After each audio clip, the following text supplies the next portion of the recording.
pesquisa bem rapidinho aqui. Quantos de vocês estiveram aqui domingo à noite da semana passada? Levanta bem alta a mão, domingo à noite. Quantos estiveram aqui? Amém. Meu Deus, como que... Mas glória a Deus. Louvado seja Deus. Glória a Deus. Vamos lá então. Abra sua Bíblia comigo no Evangelho de Marcos, capítulo 10. Evangelho de Marcos, capítulo 10. Nós vamos ler a partir do versículo 17. O tema dessa mensagem é o jovem rico e o reino de Deus. Ao contrário do domingo passado, que demorei 1 hora na palavra aqui, né? Mas hoje vai ser rapidinho. Vai ser uma bênção em nome de Jesus, amém? Não entendi porque a pastora falou amém alto ali, mas tudo bem. Amém. Só aqui em mim, ó. Aleluia! O jovem rico e o reino de Deus. Evangelho de Marcos 10, 17 diz assim: E pondo-se Jesus a caminho, correu um homem ao seu encontro e, ajoelhando-se, perguntou-lhe: Bom mestre, o que farei para herdar a vida eterna? Respondeu Jesus: Por que me chamas bom? Ninguém é bom senão o que é Deus.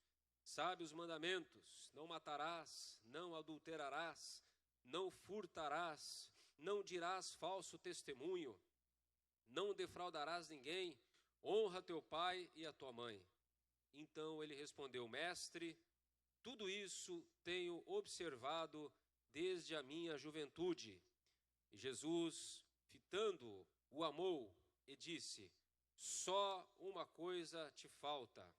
Vai, vende tudo o que tens, dá aos pobres, e terás um tesouro no céu.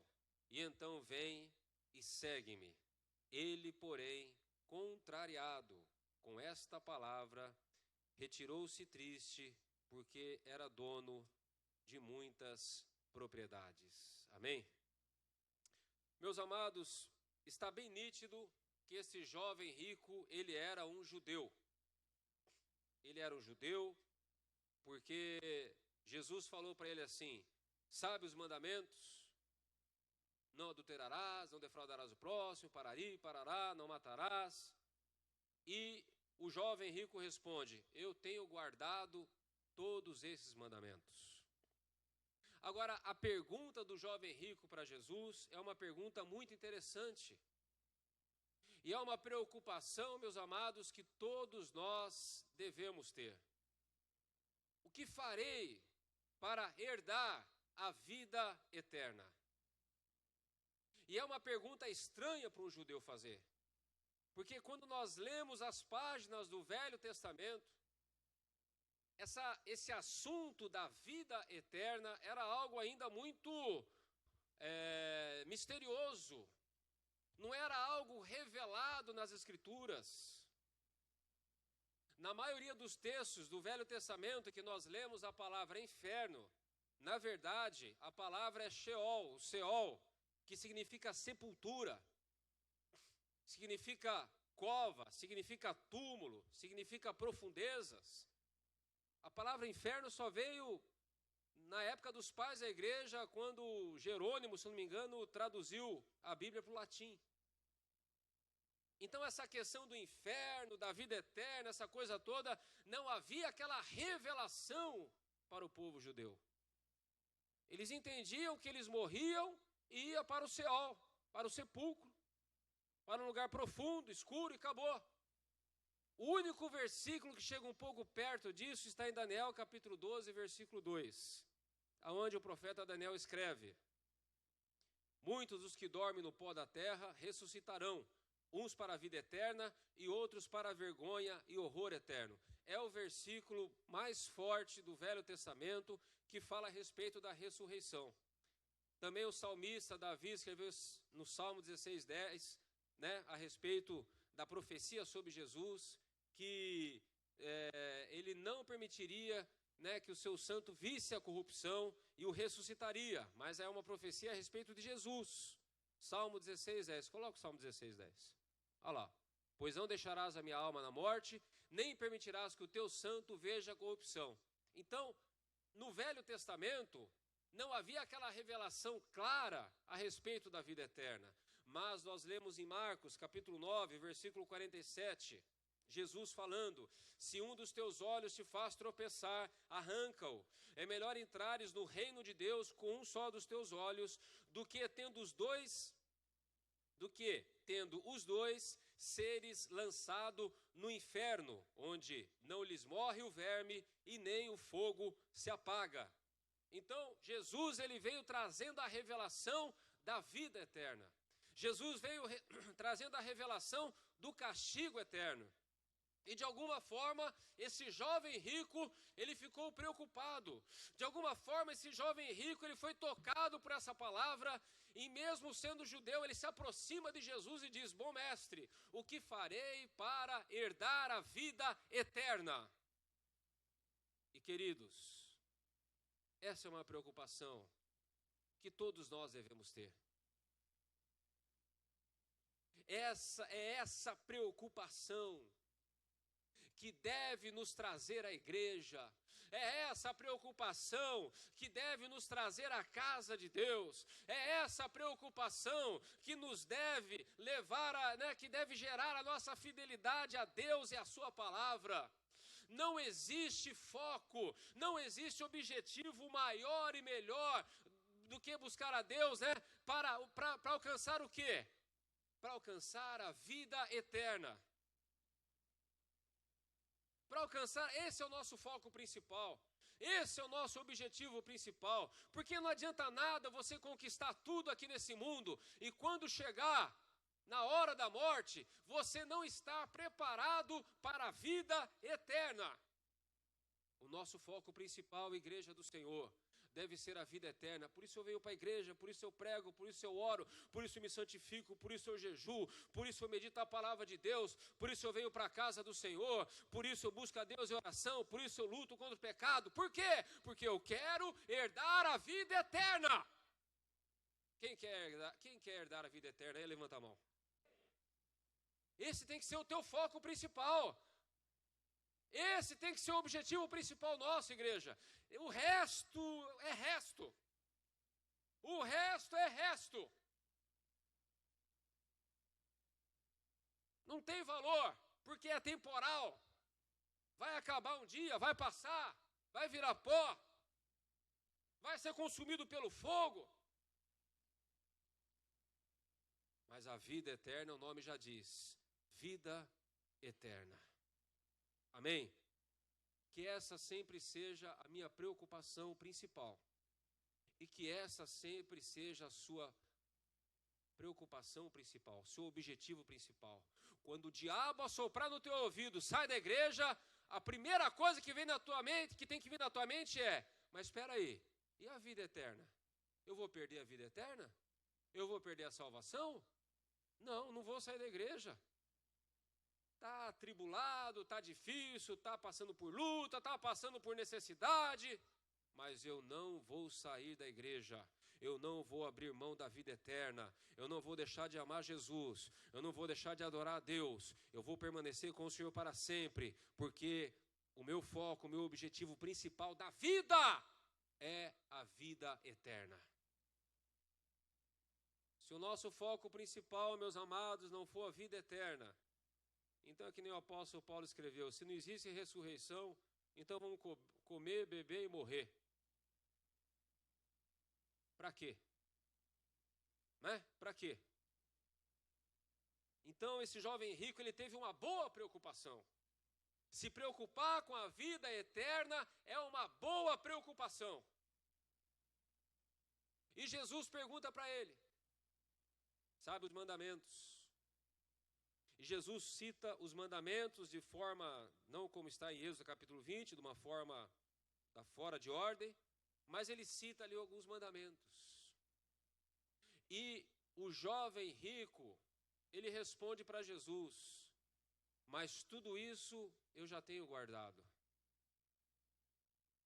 Só que Jesus, ele sabia que aquele jovem rico, na verdade, o coração dele estava nas riquezas. E quando o coração dele estava nas riquezas, ele estava ferindo o primeiro mandamento da lei. Êxodo capítulo 20, versículo 3. Não terás outros deuses diante de ti. Jesus, ele sabia que o coração daquele jovem rico estava preso às riquezas. A Bíblia diz que Jesus, ele ama, ele olha para aquele jovem e ele ama aquele jovem, presta atenção. Jesus sabia que aquele coração daquele jovem estava apegado às riquezas. Jesus sabia que aquele jovem judeu era um religioso. Sabia das debilidades daquele jovem, da fraqueza daquele jovem, mas a Bíblia diz que Jesus olhou para ele e o amou. Olha aqui para mim. Jesus olhou para você, viu a sua fraqueza, viu a sua podridão, viu as suas falhas, viu os seus pecados, viu o teu coração maculado, preto, negro de pecado. Ele viu. Ele olhou para a sua vida e ele viu o pecado na sua vida, viu o egoísmo na sua vida, viu a avareza na sua vida, mas ele te amou mesmo assim. E porque ele te amou, ele revelou o pecado na sua vida. Ele abriu os teus olhos para que você pudesse enxergar a sua própria impureza, a sua própria fragilidade, o seu próprio pecado. Quando Jesus falou para o jovem rico, ainda te falta uma coisa, vende tudo o que tens e segue-me. Jesus estava abrindo os olhos daquele jovem. Jesus estava abrindo os olhos daquele jovem de que o pecado que estava na vida dele era o apego às riquezas. Quando Jesus nos ama, e Ele nos ama, Ele revela, Ele abre os nossos olhos para que nós vejamos as nossas falhas, nossos pecados, para que nós entendamos que nós somos pecadores. E dessa forma, abandonar tudo e segui-lo. Amém? Mas eu acho interessante isso, que ele olhou para nós, ele viu o mal dentro de nós, e mesmo assim ele nos amou. Por isso ele abriu os meus olhos, por isso ele abriu os teus olhos, para que você se arrependesse, para que você enxergasse a sua própria sujeira e podridão, se livrasse dela e passasse a segui-lo. Amém? Jesus é maravilhoso. O jovem, infelizmente, versículo 22, ele, porém, contrariado com esta palavra, retirou-se triste, porque era dono de muitas propriedades. Muitas propriedades. Então Jesus, olhando ao redor, disse aos seus discípulos: quão dificilmente entrarão no reino de Deus os que têm riquezas. Os discípulos não entenderam. E aí Jesus explica de novo. Mas Jesus insistiu, versículo 24, em dizer-lhes: filhos, quão difícil é para os que confiam nas riquezas entrar no reino de Deus. Porque a Bíblia, ela não condena você ter dinheiro. A Bíblia condena você confiar no dinheiro e se tornar escravo dele. Amém? Agora, depois ele diz assim: é mais fácil passar um camelo pelo fundo de uma agulha do que entrar um rico no reino de Deus. Meus amados, se eu fizer uma pesquisa bem rápida aqui, eu tenho certeza que a maioria aqui não ganha mais do que 10 pau por mês. Se eu fizer uma outra pesquisa, eu tenho certeza que uma pequena minoria ganha mais do que 15, 20 mil por mês. E acima de 50, acho que nem tem aqui.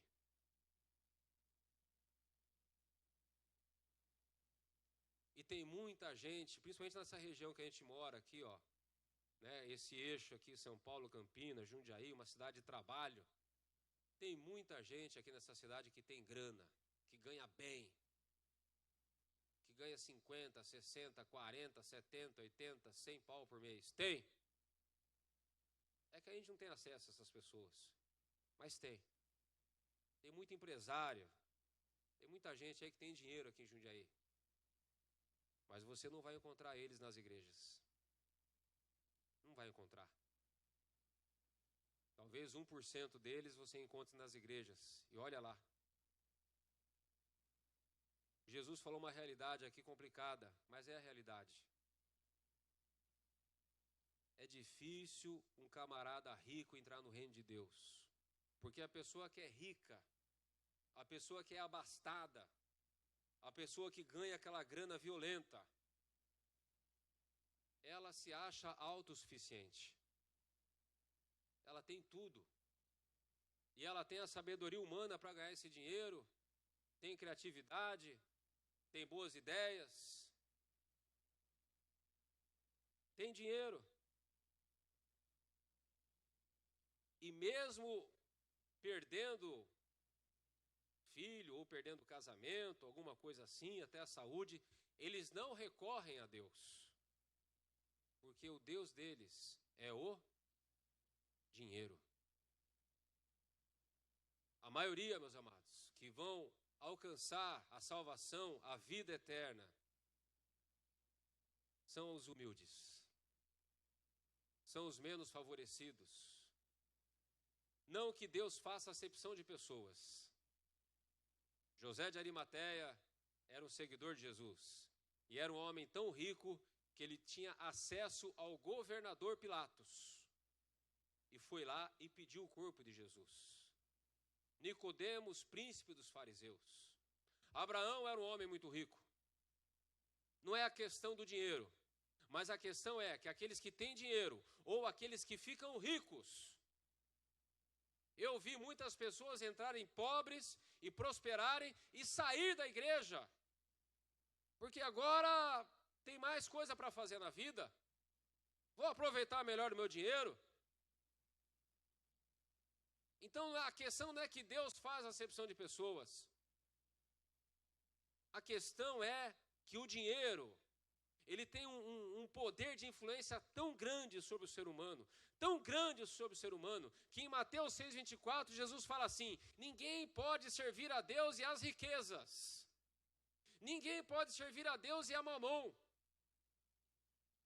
O poder é tão forte do dinheiro, a influência da riqueza é tão forte sobre o ser humano, que Jesus coloca mais ou menos a mesma influência do poder, do altar, da influência de Deus. Ninguém pode servir a dois senhores, disse Jesus. Então, por isso que Jesus, tendo essa experiência com esse jovem rico, ele diz essas palavras. Não porque ele não ama, ele amou o jovem rico, mas o jovem rico preferiu as riquezas. E aí Jesus explica para os seus discípulos. É mais fácil um camelo passar, né, pelo fundo da agulha do que um rico entrar no reino dos céus. Porque a realidade é essa. A maioria da igreja, quando eu falo igreja, eu falo o corpo de Cristo em geral, é formada pelos menos abastados. Por aqueles que oram, que lutam, que trabalham pelo pão de cada dia. Né? Aquelas pessoas ali, ó, que acordam de madrugada para trabalhar, para picar cartão, tem que fazer hora extra, que traz as suas contas ali tudo certinho, que separa o seu dízimo na fidelidade do Senhor, e são supridas por Deus. Mas qual o problema disso? Problema nenhum, porque um dia tudo isso vai passar, amém? Tudo isso vai acabar um dia. Vai chegar uma época que o dinheiro não vai valer mais nada, o que vai valer é a fé. Espera aí, cadê o teu nome? Está no livro da vida? Opa, está no livro da vida. Foste fiel no pouco, no muito eu te colocarei, entra no gozo do Senhor. Amém? É isso que vai valer. Uma hora vai chegar um tempo que o euro, que o dólar, que o real, bom, o real já não está valendo muita coisa, né? Mas enfim, vai perder o valor, não vai valer mais nada. As fazendas, as riquezas, as indústrias, tudo vai ficar. É por isso que Salomão escreve lá em Provérbios, você vai se fadigar, você vai se esforçar, você vai colocar sabedoria naquilo que não é nada. Salomão escreve isso, porque ele aprendeu. Então, meus amados, vamos realmente colocar os nossos olhos naquilo que realmente vale alguma coisa, né? Naquilo que realmente tem valor. Amém? Versículo 26, eles ficaram sobremodo maravilhados, dizendo entre si, então quem pode ser salvo? Jesus, porém, fitando neles o olhar, disse, para os homens é impossível, contudo não para Deus, porque para Deus tudo é possível. Então quem pode ser salvo? Eles olharam para aquele jovem rico, tudo bonitinho, politicamente correto, religiosamente correto, bom de grana, esse aí não vai entrar na vida eterna, então eu então? Mas Jesus falou não, para Deus tudo é possível, amém? Para Deus tudo é possível, quem pode se salvar? Para Deus tudo é possível, Deus pode, meus amados, jamais nós podemos falar assim, ó, essa pessoa não tem salvação, esse aí não tem futuro no céu, esse daí já está perdido, esse daí não tem jeito. Jamais fale isso, meus amados, porque para Deus tudo é possível. Deus, ele pode visitar, né, aquelas cadeias, aquelas prisões, aqueles presídios, lá no Rio de Janeiro, onde tem aqueles traficantes da pesada que assassinaram dezenas, centenas de pessoas. Deus pode fazer desse traficante um pastor. Deus pode fazer de uma prostituta uma mulher santa, cheia do Espírito Santo. Para Deus não há impossíveis. Pai, teu filho está desviado? Não desista dele. Para Deus não há impossível. Amém? Não desista dele. Não pare de orar por ele. Para Deus tudo é possível. Quem pode se salvar? Aos olhos dos homens é impossível, mas para Deus não.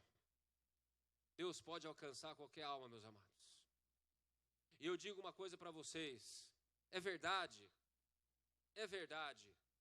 que como jovem rico, a pessoa pode escutar a voz de Deus e ainda assim dizer não. Mas uma coisa é fato, quando um ser humano é tocado pelo Espírito Santo de Deus, tocado forte pelo Espírito Santo, a maioria deles vai dizer sim para Deus. Olha, meus amados, coisa gloriosa é um pecador ouvir a voz de Deus. Coisa gloriosa é um pecador ouvir a voz de Deus falando com ele. E ele entende que é Deus que está falando com ele. Quando ele entende que é Deus que está falando com ele, ele se quebra, ele, sabe, não tem resistência. Eu não sei como é que esse jovem rico resistiu a esse convite de Jesus. Mas ele representa a minoria e não a maioria. Uma pessoa, quando verdadeiramente é tocada pelo poder de Deus, ela se converte. É por isso que nós devemos orar pela salvação das pessoas da seguinte forma: Senhor, fala com aquela pessoa. Senhor, toca no coração daquela pessoa. Senhor, tira a cegueira espiritual daquela pessoa. Que ela entenda, que ela veja, que ela perceba a necessidade de se entregar a Cristo, de entregar a sua vida ao Senhor Jesus. Continuando aqui na palavra de Deus.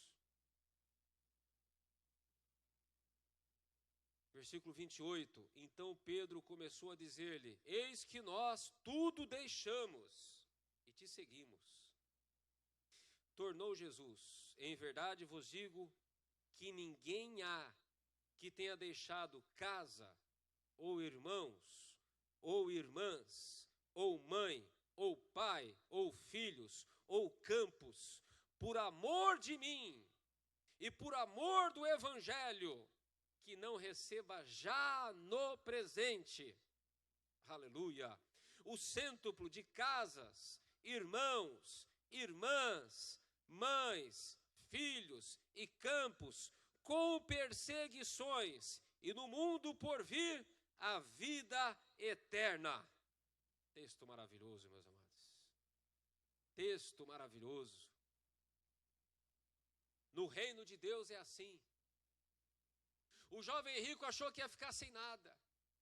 O jovem rico achou que ia ficar zerado. Mas no reino de Deus ninguém fica zerado. Amém? No reino de Deus você já começa a receber agora. No reino de Deus você já começa a receber hoje. No reino de Deus eu já começo a fazer a obra agora. Você abre mão de tudo, aqueles amigos, mas você vai ganhar novos amigos. Amém? Você abre mão daqueles amigos que quer levar você para o buraco, quer levar você para a mentira, para o mau caminho, para o bar, para as drogas, tal. E você fala, não, agora eu não quero mais esse caminho, se vocês quiserem caminhar comigo, eu vou para a igreja. E agora eu vou ficar sem amizade, vou ficar sem ninguém, não. Você vai receber amigos novos. Amém?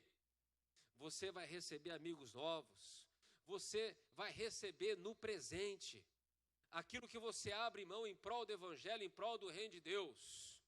Quem entrega tudo para o reino de Deus, por causa do Evangelho, por causa do amor a Cristo, ele já recebe nessa vida mesmo. O Evangelho, meus amados, é um Evangelho de agora, é um Evangelho de hoje. É verdade que o nosso foco é a salvação, o nosso foco é a vida eterna, mas o agir, o derramar de Deus sobre a nossa vida começa nesse tempo que se chama hoje. Ninguém que entra no reino de Deus permanece de mãos vazias. Você abre mão de tudo para entrar no reino, e quando você entra no reino de Deus, Deus te enche novamente. Assim é o reino dos céus. Amém? Com perseguições. Com perseguições, meus amados. Ainda que nós moramos num país tranquilo, aonde o Evangelho pode ser pregado à vontade, não tem aquela perseguição religiosa como no Oriente Médio, mas sempre existe uma perseguição. Já pode começar. Sempre existe uma perseguição. Uma perseguição velada, uma perseguição pela família, uma perseguição dos colegas de trabalho da empresa. Sempre haverá uma certa perseguição por causa da nossa fé. Mas é que nem o Zé Roberto explicou, quando nós arrumamos um problema porque nós estamos se aproximando de Deus, fique em paz. Você está arrumando confusão porque você está fiel a Deus, fique em paz. Porque Deus será o teu socorro. Amém? Deus será o teu socorro, Deus vai agir, vai operar ao teu favor, vai te guardar e vai te abençoar em nome de Jesus. Assim é o reino de Deus, meus amados. Assim é o reino de Deus. Ninguém fica de mãos vazias. E a partir do momento que nós entramos no reino de Deus, nós já começamos a receber hoje do Pai. E no porvir, no futuro, a vida eterna. Amém? Vamos ficar de pé em nome de Jesus.